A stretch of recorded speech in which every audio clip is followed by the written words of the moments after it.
Уважаеми колеги, моята любима тема е биострой или Благоевградската перла в короната. Спокойно може да я наречем така.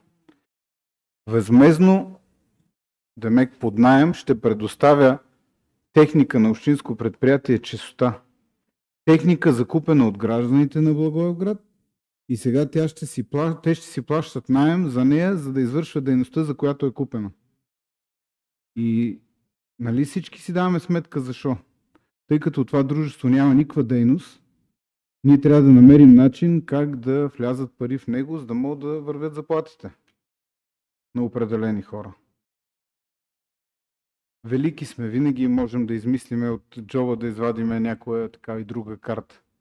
Но няма тук място за очудване, колеги, защото това общинско дружество има големи традиции в тая посока.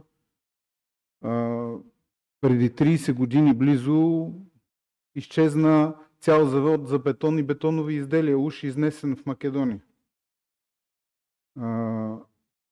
После изчезнаха едни 140 апартамента, за които още така се търсят къде са, какво се е случило с тях, как се е случило, но хората, много от тях продължават да си плащат наем.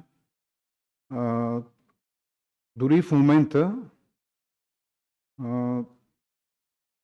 има и бележки вече за това нещо. Така че аз призовавам общинска администрация да се отнесе по-сериозно към това дружество и не само, и ние общински съвет като принципал, да си влезем в ролята и наистина да се направи една проверка какво се случва там. Защото това е безобразие, което се случва. И след като тази техника стои така, ние да я взимаме под наем, за да извършваме тая дейност, просто това е... Не знам как да го коментирам просто. Това е безобразие.